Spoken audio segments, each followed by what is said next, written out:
Babies aren't scared of making mistakes when it comes to practicing their native language.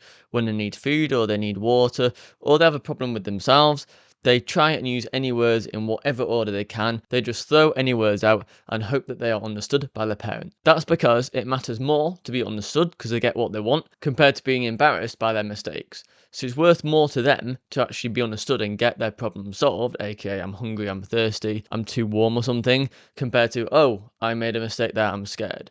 As a baby, you don't learn to be embarrassed at that point. It comes later on.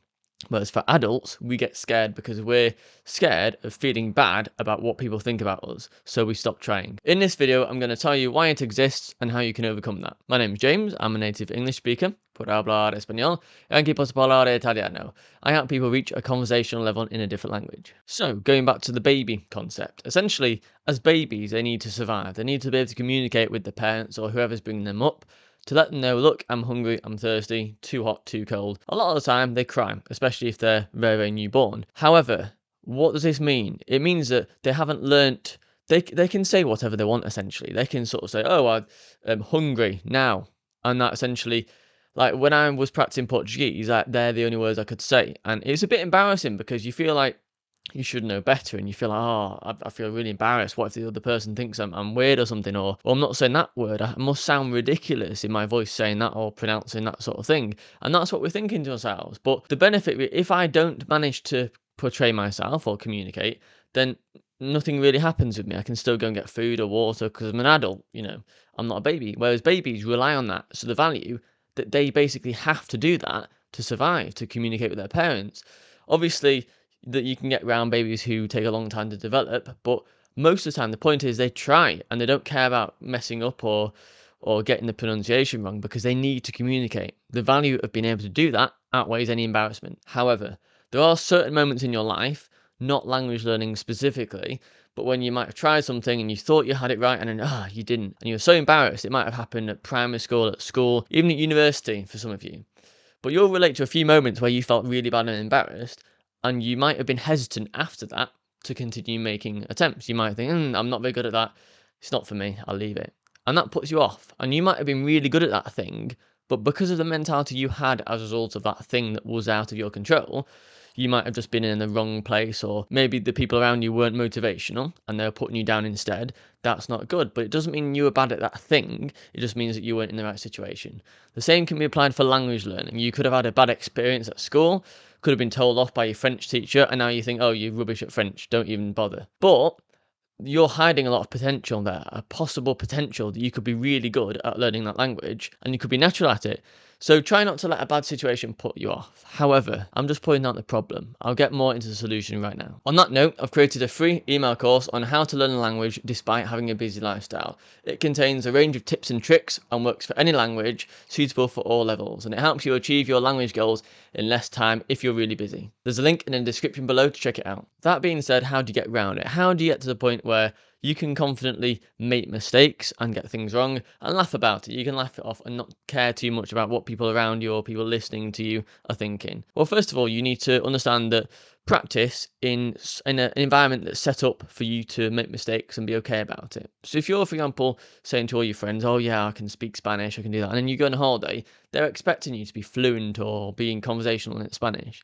Then if you're in a really busy restaurant and you're trying to speak to a waiter or waitress and you're trying to order food and everything, there might be a lot of background noise. It might not be set up for conversation. You might be asking the waiter, oh, how are you doing? How's life? And they might be rushing to get your order. They don't care about what your life is or about answering your big talk questions. They just want to get your order right. And quite often they might switch to English because if you're in a touristy place, maybe you're on holiday in Barcelona or Valencia or somewhere that's touristy, they might be used to dealing with tourists, and speaking English for them is more efficient and more likely to get the order correct for them than anything else. So it might be that you try and speak a bit of Spanish, they sort of don't understand quite what you're saying because it's too noisy, then they revert back to English, and you just told your friends that you can speak Spanish. So my point is, try and set yourself up that you're not going to be embarrassed if you get things wrong. Another example might be, you might be at a social gathering with a few friends and you might say to someone might be from Spain or Mexico or somewhere, and say, oh yeah, I'm from Spain. You might then say, oh, I'm learning a bit of Spanish at the moment. I'm not very good, but can I have a go at practicing with you? And they'll be like, yeah, yeah, of course. So you're setting yourself up now so that if you make a mistake, they'll be like, okay, he's not said he's fluent and absolutely amazing at Spanish. He said he's learning. That's the difference. So you're setting yourself up to be at lower standard. Then worst case, you impress them and they say, wow, I thought you were just learning. You seem to be really good at Spanish. So set yourself up so that you're not embarrassed if you get it wrong, basically. Another example is if you're out and about in a street. One common thing that a lot of students ask me is, I'd like to learn Spanish or a different language so that when I'm navigating around a city or around different streets or an area, I can ask people where to go and directions. Now, not everyone in cities is friendly or open to conversation. They might be just popping out quickly for a shop, or they might be in a rush. So make sure you pick the right people.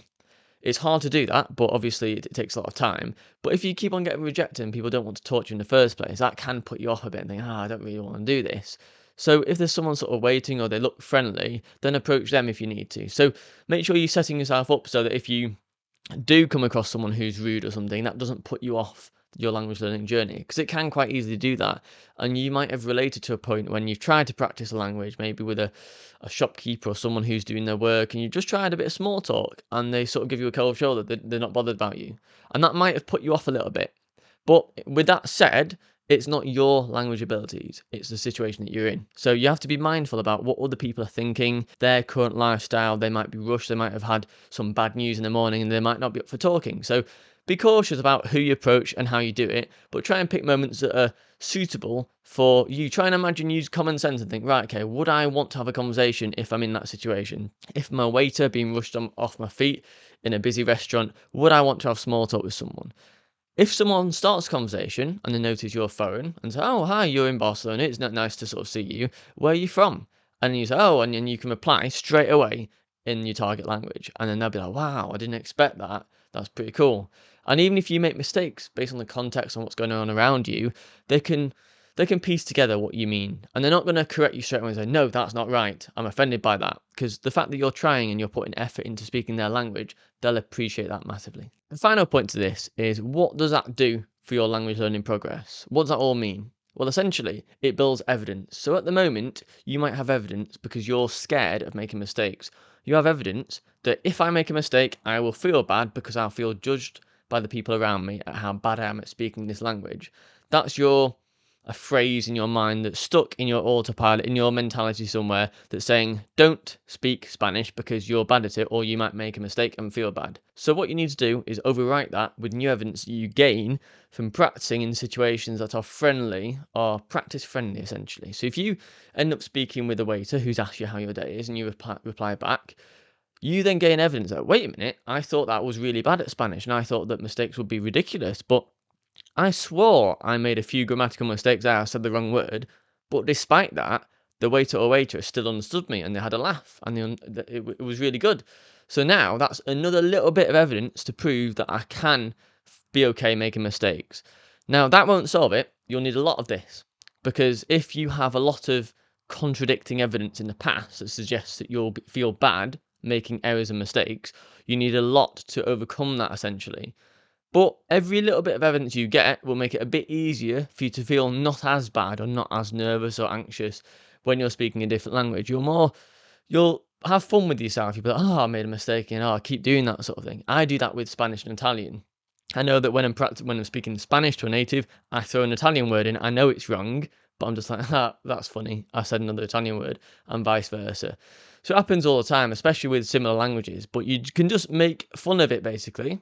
Accept that you're not absolutely perfect in speaking the language, but you're getting better, and that's the point of it. But if you give yourself evidence, then it'll be easier to try more because you'll be less scared of making a mistake. You'll start by not knowing how to say the full thing that you want to say. You'll start and you go, oh, wait, I don't know that word. You'll find similar words, not quite what you want, but they're similar, so they're okay. And you get as far as you can in that sentence. And quite often, the other person, based on the context and what you're talking about, will be able to fill in the blanks and they'll know where you're going with the sentence. And they'll be like, okay, yeah, I understand. And that's perfect. That's what you're looking for. Over time, it gets better and it gets easier because you build more evidence that you're capable of learning the language and that you don't feel as bad if you make mistakes. And that's where you want to be. Anyway, that's it for this video. See you later.